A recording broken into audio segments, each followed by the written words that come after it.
Good evening, ladies and gentlemen, and welcome to a party. In spite of the weather, we want to welcome you. It's not really a party, it's more a celebration, a dedication, a festival, an event, also a monumental achievement all rolled into one. And it's also a party. I'm Danny Kaye, and I'm speaking to you live and wet from Epcot Center. This is the realization of Walt Disney's dream to create a permanent showcase of technology and world culture. It's a living monument to past achievements and a testament to the hopes of the future. A future where the quality of life for all people will be improved. It's with this spirit in mind that I'd like you all to share with me the wonder and the excitement of this truly remarkable place. Why don't you come with me as we look forward to the dawning of the 21st century. The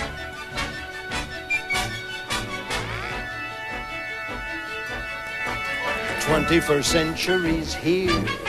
It's time for the dream to come true. This glorious figment of one man's imagination.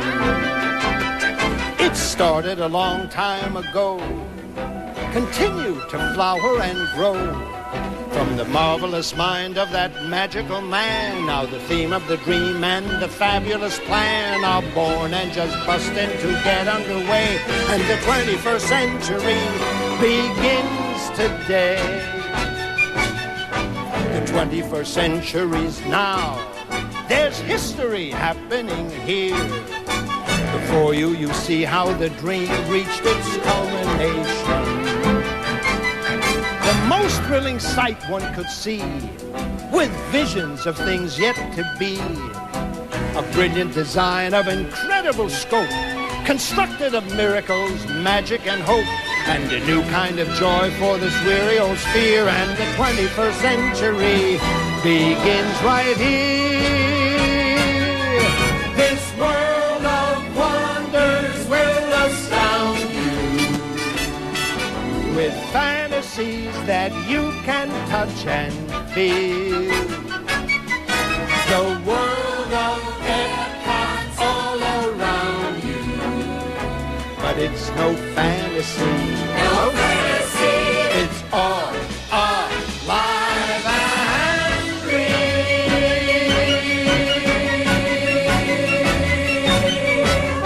Epcot, the magnificent dream realized. But maybe you're asking yourselves, well, what's an Epcot? Well, that's a good question. Is it just another amusement park? No. Number one, Epcot is the experimental prototype community of tomorrow. And number two, Epcot isn't just an anything. Oh, no. It isn't just a resort. It isn't just a World's Fair, not just a cavalcade of wizardry, technology, and flair. It's not just Epicurean displays by international gourmets where one can dine, lunch, munch, crunch for days and days and days. Not just a festival of music, dance, the arts, or education, nor a pageant for the senses sparked by wild imagination. Not just communication, nor the bounty of the land, not just the world of motion, nor the ocean or the sand. It's not just transportation, nor light or sight or sound, not just satellites in space, nor the fossils underground. Where Epcot is concerned, there ain't no justs about it.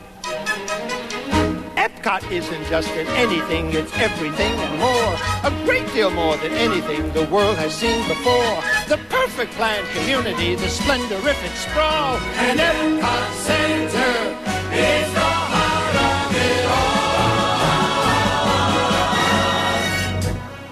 all. Just so there's no confusion, Epcot Center is located in the center of Epcot.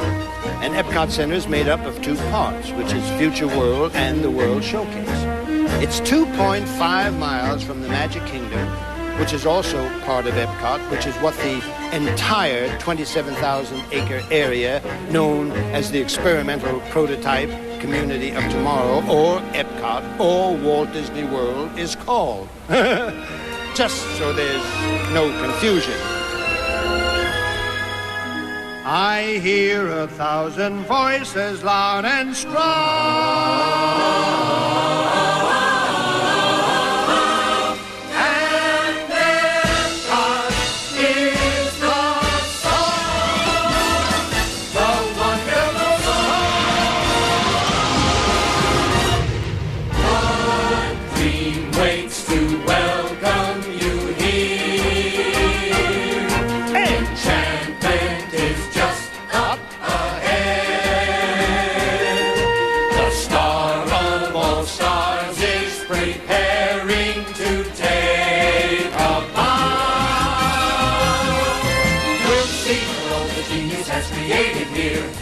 Magnificence is still anticipated here. And if we seem more than delighted and elated here, it's because Disney people know how to present the 21st century. Hooray! For the 21st century, the 21st century begins right now.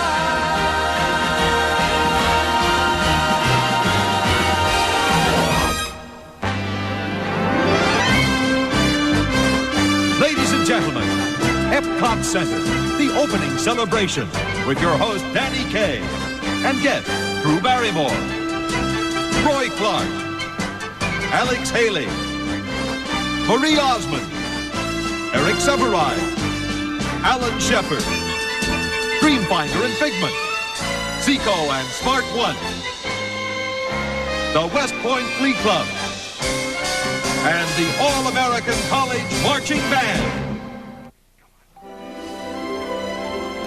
I am here on a little bit of space in front of the entrance to Future World. Now, that beautiful round object behind me, right there, is an engineering marvel called Spaceship Earth, and that is the symbol of Epcot Center.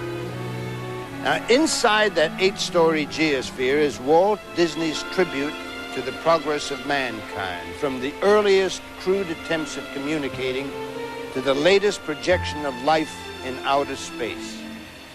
One man who knows a great deal about that is Alan Shepard. He was the first American in space and one of the original astronauts. Alan? Hi, Danny. How are you? I'm delighted to fine. see you again. Good to see you, sir. How do you feel? I'm just fine. Well, just good. Fine. Back here on Earth. Alan, without divulging any classified information, where do you suppose we're headed? I mean, in the terms of the future of mankind. Well, I think if you look backward for a moment and trace the progress of civilization, you'll see that basically there are only two directions we can go. Oh, yeah, up and down, huh? That's right. Either way up in space or down into the depths of the sea. And, of course, over the years, we've been doing research and experimentation in both areas, and I don't think that one necessarily precludes the other. But you might imagine that I hold the view that space is pretty exciting, has a great possibility of enhancing our lives in the future. You know, so much of the technology that's being used in the space program has immediate application right here on the Earth. It's just with us today. I hope you have a fine time around here. There's a lot of marvelous things to see. Maybe Well, we'll see you bump soon, into Danny. Okay, So long. Take care. Hi. Hi. Hi. Do you know who that was? Alan Shepard, one of the first astronauts and a national hero. That's very good. Now, do you know who I am? Danny Kaye, one of the first comedians and a national treasure. I think I'll have to buy her a present for that. Now, this is Drew Barrymore, one of the first actresses to meet E.T. personally and a national delight. Now, I hope you've got comfortable shoes on because I'm going to take you on a real long journey. Where are we going? Well, we're going out into the past and the future, past those walls into the land of energy and motion and communication, covering thousands of years of progress. Maybe I should bring a snack. I think if you just bring your curiosity, that'll be enough. This is the gateway to future world. It's the world of tomorrow, today. And that world awaits through those magic gates. What's so special about the future? Well, you see, the future contains all the hopes and the dreams of the past and the present. It's really quite wonderful. Well, how do you know? You've never been to the future. Well, of course I have. Don't you remember yesterday I was saying to you that tomorrow we might go to Future World? Yes. Huh? Yes. What? Yes. Yes, of course. Well, today is the tomorrow I was talking about yesterday. And tomorrow, yesterday, will be today. And I got to the future from the past when the past became the present, which is now. You get it? Got it. Good. Did you explain it to me? But all the future starts with the past.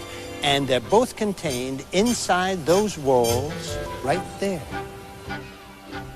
There'll come a day, not far away, when living out in outer space is no big deal. That day began the day that man first put his mind to work and came up with the wheel. Sometimes it takes a few mistakes before a great idea takes wing and starts to fly. But the progression and foundation of our means of transportation all resulted from a man who said, let's try. Do you really think I'll ever live in outer space? Oh, I don't know. You probably will. As a matter of fact, in the future, you might be going to Mars High School. Do they give homework? Probably. You call that progress? Well, progress is in the eye of the beholder. Take energy, for instance. That's a good one. Beneath the ground, there once was found a large supply of high-grade oil and natural gas, while on the shore, a dinosaur would stand and watch the prehistoric era pass. Men work today to find a way to stretch the fuel supply, which now has gotten tight. But when the fuel supply is done for, we may all turn to the sun for all the energy and power, heat and light. Whoever thought of that? Oh, what do you mean, about using the sun? Yes. Well, that idea has been around for centuries. But it took some very sharp people to make it work. But every generation builds on the information that has gone before them. In days gone by, great men would try to put their knowledge down for other men to see. The world took note of what they wrote and passed it on in many ways to you and me. The printing press helped us progress, the telegraph and telephone and TV too. And every step along the way there was a person who would say there must be still a million more great things to do. And there were, and there are, and there always will be. And it's all out there just waiting for little old you. Sounds exciting. Well, the future is always exciting, and it belongs to the children. But there's one thing I always want you to remember. Even when you're grown up, you must never stop being a kid. Will you remember that? You will? If you can see the world for what it is and keep that sense of wonder in your heart, well, then I do believe someday you may achieve that perfect state where you'll know all there is to know. And you may grow up to be a kid. If you can keep alive that spark of joy and take delight in everything you see, then I would have to say there is a chance you may be at that place someday where all good dreamers go, and you may grow up to be a kid. Isn't that pretty? If you will always choose the simple truth then you will never lose the bloom of youth. You're adorable. If you can walk the road that lies ahead without a doubt or fear where it may lead, your life will be secure, your dreams will all endure, and you will always feel that extra special glow. And you will grow up to be Like you? a kid just like me. Hey, kid, want to meet somebody from the future? Well, I would like to, but that's kind of impossible. Are you telling a personal friend of E.T.'s that's impossible? Wow. Come with me. Okay. I diddly-dee, an actor's life for me. Hello, humans. Greetings. I diddly-dee. Seiko, I'd like you to meet a friend of mine. Say hello to Mr. Danny Kaye. Master K, this is indeed an honor. Yes. Well, no, the honor is all mine. May I ask you a question? Proceed.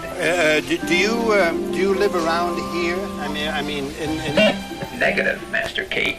I'm just a visitor like yourself. Oh, I but see. I do have relatives living in Communicore and an Imagination Pavilion and in some very high places. Well, that sounds like a very good neighborhood. That is correct. You might say I'm a computer chip of the old block. Well, where do you come from originally? I come from somebody's imagination, where all wonderful and incredibly fantastic things come from. He hasn't been programmed for modesty. I think you're absolutely right. Somebody was telling me that about a character named Dreamfinder who lives in the Imagination Pavilion. That is correct, Master K. And he is the latest creation, I hear, and a real expert on the subject of creativity. Uh-huh. You suppose I could meet him? Your wish is my command, Master K. Dreamfinder, this is Master K and Drew. Drew and Master K, meet the keeper of the sparks of imagination, Dreamfinder. It's nice to meet you. And this is my assistant and good right arm, Figment. I understand you're in charge of some very creative things. I would think that would be terribly interesting. Right you are, for right in there, imagination's everywhere. The visions once inside your head exist inside that place instead. Imagination is my game, the sparks of which ignite the flame of your own creativity. And that's real great for you and me. Couldn't have said it better myself. Want to go inside? I sure do. Then follow her. When it comes to imagination, a child shall lead them. Come on, kid, and don't get lost or lag behind. And try not to leave your gum wrappers all over the place. Yes, ma'am, I promise. Come on.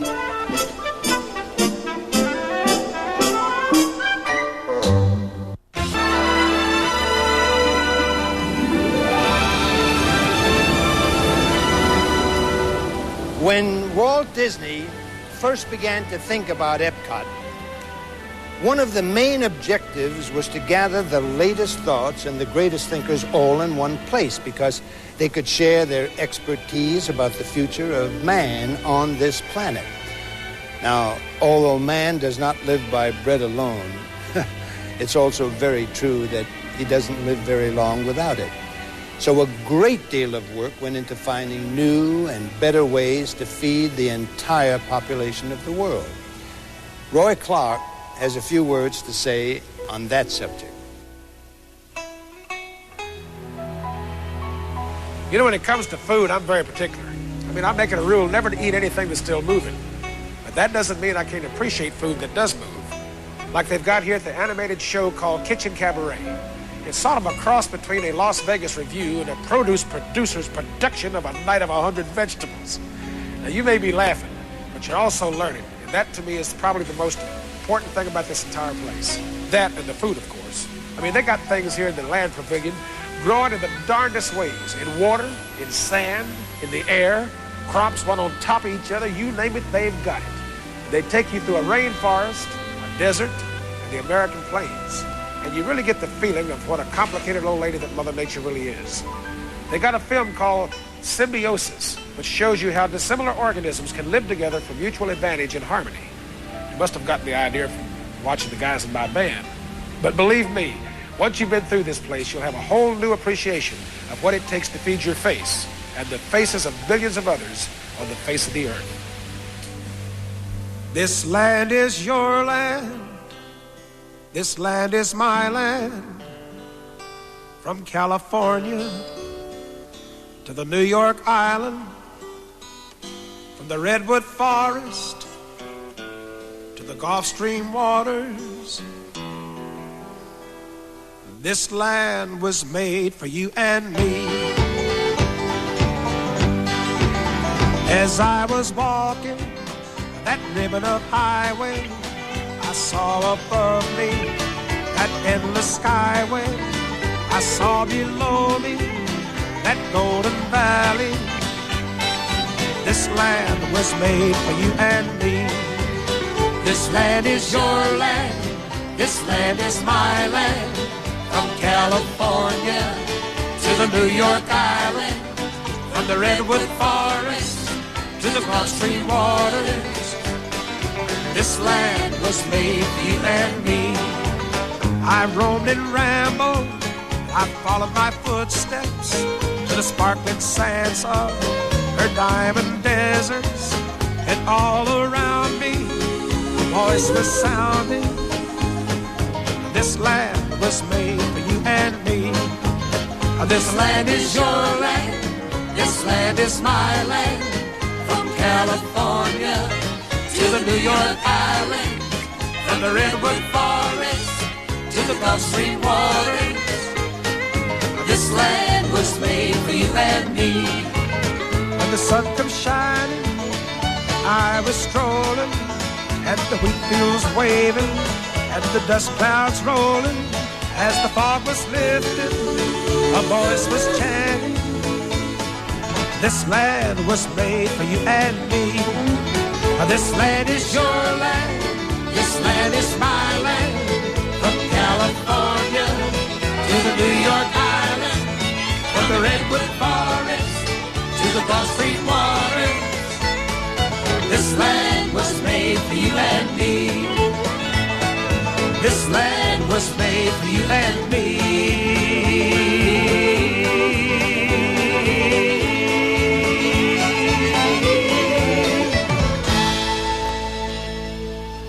This is some kind of place, isn't it, Roy? Wow, Danny. You know, raised in the country on a farm, I thought I'd do a little bit of something about growing things. Yeah. But this beats all. You know, they even raise fish in here. Fish? I wouldn't lie to you. That's no fish story. I tell you, nothing surprises me in this place, and that's what makes it so surprising. Oh, Carl Hodges. Roy, this is Dr. Carl Hodges. Hi, Roy. He's the Nice to director of the Environmental Research Laboratory at the University of Arizona. He is also the principal consultant to the Land Pavilion right here, and one of the most respected scientists in his field, a deep bow. Yes, he already has my respect. What's new, Doc? Well, the most exciting thing that's new are the possibilities that exist today for eliminating starvation and malnutrition on this planet. Did you know that of the thousands of plants that are possible food sources, that we use only 8 to produce about 90% of our food? And really, most of that comes from only 3, wheat, rice, and corn. One of the things we're doing here is broadening the base by looking at new plants. And, you know, the technology exists. Really, all we need is the courage and the innovation and the ability and the will to do it. Same as our business. You know, I don't mean to sound frivolous, but Doc, is there any way that you could maybe grow an olive with a martini in it? Oh, come on. I was just kidding. It's not terribly high on our priority, I'm sorry. Carl, thank you very much. It was nice talking to you. Nice dishing the dirt with you, I must say. We'll see you again, Come back sir. anytime. Great, Doctor. Okay. Thank you. Bye-bye. Wow. You know, one of the fascinating things about Epcot, no matter where you turn, interesting things are happening. As a matter of fact, Even the robots are talking to each other. Come on. Yeah, it's true. What do robots have to say to each other? Same as anyone else, I guess. Hi, cutie. What's your name? Smart one. What's yours? They call me Zico. Do you live around here? Sure do. Work here, too. Right in the Communicore. Communicore. What is it that you do? Well, we sort of run the highly complex communication, information, and technological systems for the entire Epcot Center. This place is completely controlled and operated from a central computer bank. And that includes lights, shows, and all the audio animatronic characters. Wow. Isn't that kind of a big job for such a little robot? I take a very short lunch hour. I must say, this Epcot of yours seems like a very advanced scientific system. Can you show me how all of this works? Got a minute and 38 seconds? Yep. Park the nuts and bolts over there, Sika, and pay attention. Okay.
I feel a little bit like Columbus felt when he started on his journey into the New World.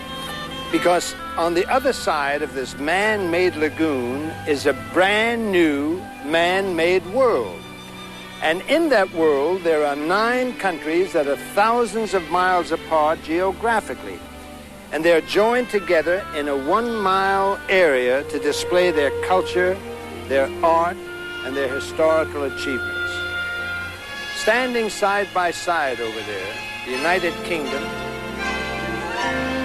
Canada, France, Japan, America, Italy, Germany, the People's Republic of China, and Mexico. And the best part of this is that you don't even have to go through customs to enjoy it.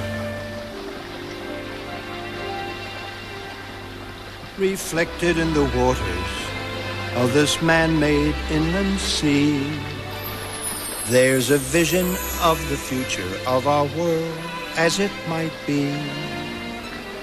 The fragments of a miracle are falling into place in this showcase for the entire human race. People to people, culture to culture, nation to nation coming forth and joining hands. This is World Showcase, the substance, the essence, the coming together of youth from distant lands, growing and learning from each other, sensing the needs of one another. A fellowship of youngsters with a special dream to share. Their different customs blending in a mixture rich and rare. The need was never greater for all people everywhere, so the Imagineers devised this wondrous plan, the World Showcase of the Family of Man. Come see our fellowship showcase of the world.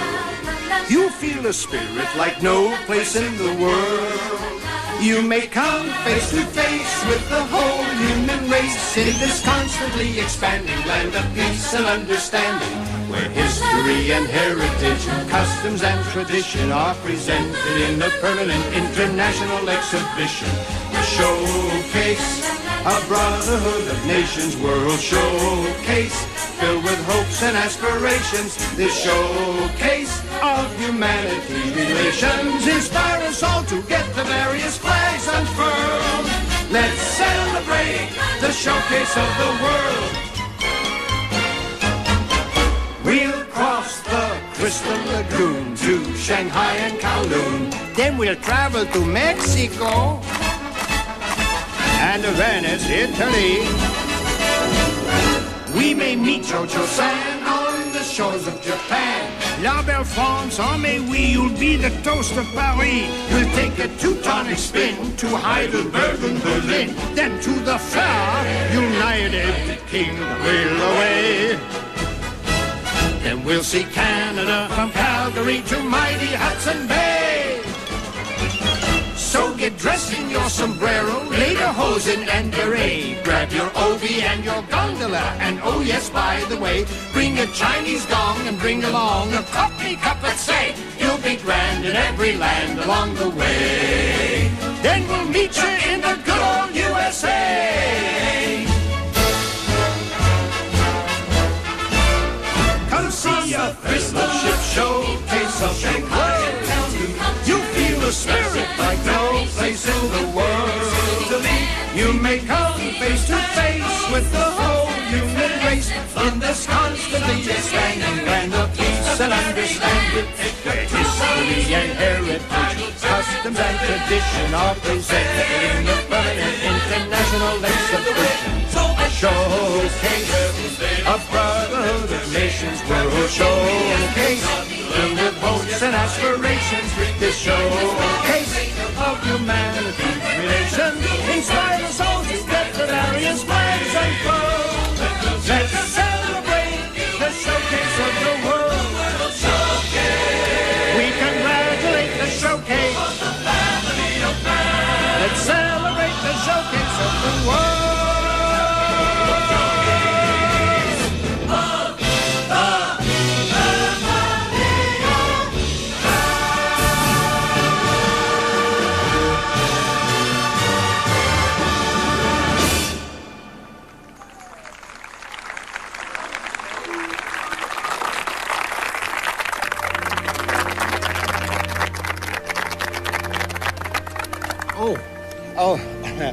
Ladies and gentlemen, these handsome and rather intelligent young people are part of a group who make up a kind of an interesting program called World Showcase Fellowship. Isn't that right? Yeah. Yeah. Well, they're from the various countries represented in the World Showcase, and they work here and study here, and they're sort of unofficial ambassadors for their native countries. Now, I met a lot of them when they first arrived in Orlando, and luckily they had seen some of my pictures, so they kind of knew who I was. Welcome to Orlando. On behalf of Captain Beach and the crew of Flight 647, we'd like to thank you for flying Eastern, the official airline of Walt Disney World. There'll be some new fellowship students arriving in the years to come as new World Showcase pavilions from other countries, such as Israel, Morocco, Spain, join this entire family. Hi, how do you do?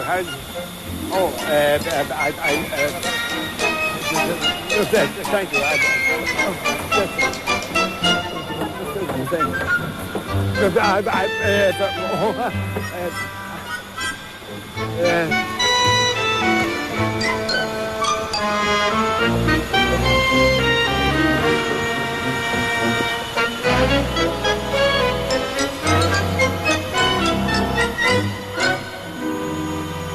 I guess they didn't see my pictures. Stay tuned. Walt Disney Presents will be right back. Disney Presents right here on Disney.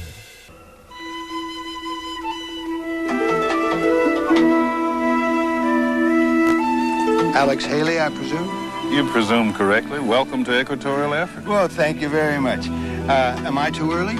About a year, but it's always nice to see you. I know you've been a consultant to World Showcase since the beginning, so you must have a pretty good notion of what we will all expect to see when the African Pavilion opens. Well, for one thing, we plan to show the beauty, the drama, the energy, the diversity of this amazing continent. Well, who should know better about that than the author of Roots, huh? If I remember correctly, Alex, Walt Disney was the one who said, I would rather entertain people and hope that they learn something from it. And I think you agree with that. Oh, absolutely. And, you know, that's the theory behind all these other pavilions that are soon to open. Sir, it was an honor, and I am very, very proud to have talked with you. And I will be seeing you soon. I think I can find my way out myself. You think you won't need a guide? Not this time. Maybe next time. We'll see you in about a year. Behind me is the American Adventure Pavilion. It represents, in my opinion, the finest achievement of Disney creativity and Imagineering. Using film and audio animatronic figures, the American Adventure praises the accomplishments of our nation without glossing over its shortcomings or dreams yet to be fulfilled. Now, we may have difficulty in reaching our goals, but the fulfillment of dreams seems to come very naturally to a certain young lady named Marie Osmond. And watching her grow from childhood to maturity has been a national pastime for many years. Here are the results.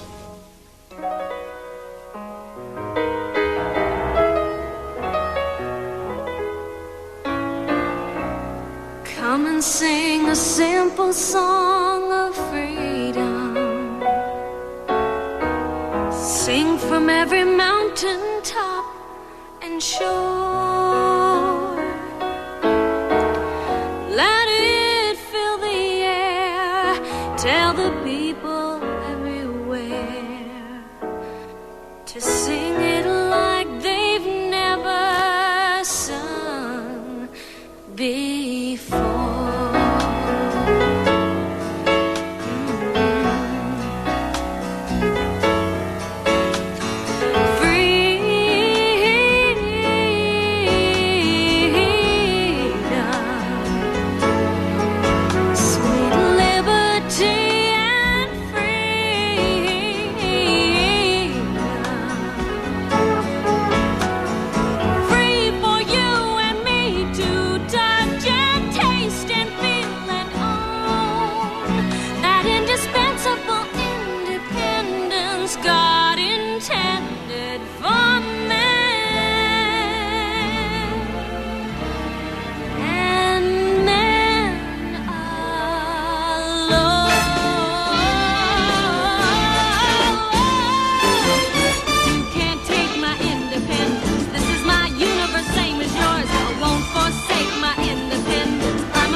A future that shines and gleams.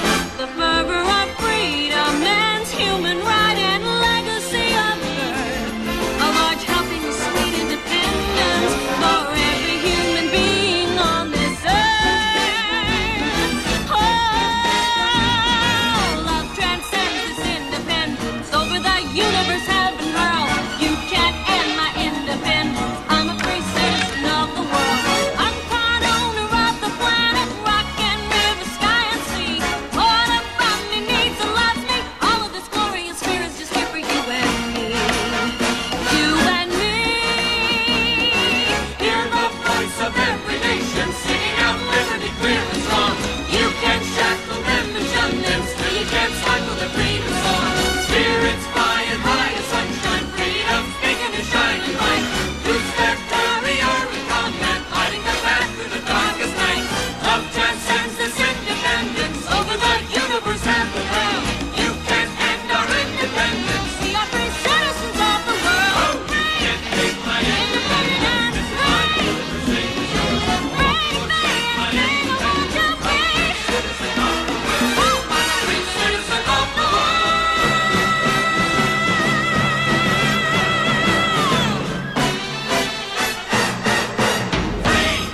It's been wonderful sharing this world tour with the dancers from the Amman Folk Ensemble. Every move they make is a picture. Another phrase that comes to mind walking around Epcot is one picture is worth 1,000 words. And if that's true, then the 1.5 million feet of film that was shot for all the pavilions in 30 different nations must be worth, a couple libraries. I was especially impressed by the film in the China Pavilion. The story behind the scenes is almost as remarkable as the film itself. From high over the Great Wall to the grasslands of Inner Mongolia, the Disney film team worked side by side with Chinese production crews to capture the mystery and the beauty of the many faces of ageless China. The quiet beauty and serenity of the Li River was certainly an enormous contrast to the physical hardships endured in the frozen Mongolian wilderness and the sweltering Gobi Desert.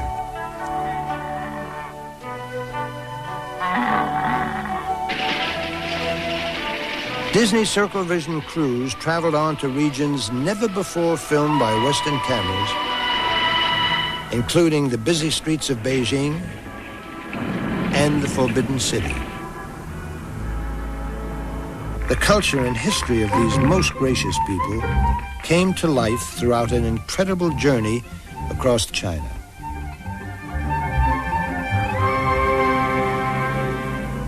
After 4 months on location half a world away, we headed for home with priceless treasures to share with the rest of the world.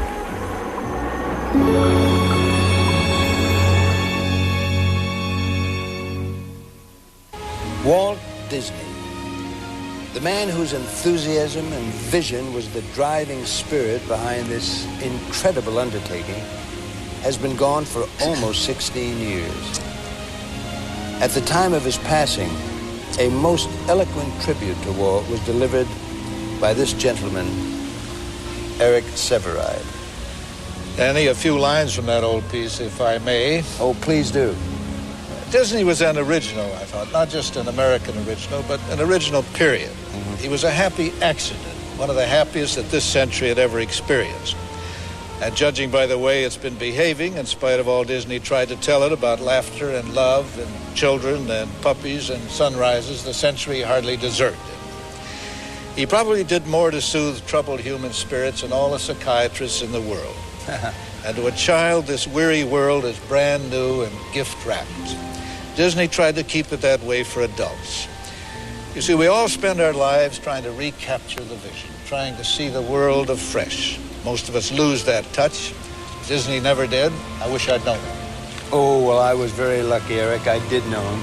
And I think he would have been enormously pleased about what you just said. Thank you. Now, Eric, on a personal note, I've been watching you all afternoon. You've been wandering around here scribbling like crazy. Now, would you tell me a little of what you've been writing? I began life as a scribbler, Danny.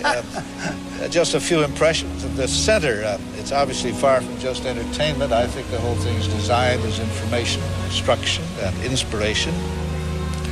Now, this man dealt in the gossamer of dreams and fantasies, but look how he's created this tangible and permanent monument to real life and humanity. I think he knew that in our time, fantasy and reality are merging together. And obviously he was a perfectionist. The passion for truthful detail is all through this center. And he was always upbeat.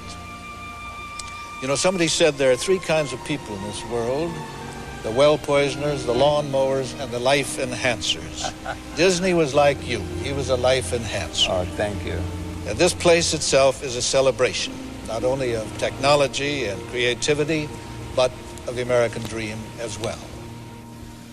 Oh, beautiful forsacious sky, forever waves of grain, for purple mountain majesties above the fruited plain.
I must tell you, I've had a wonderful time here at Epcot.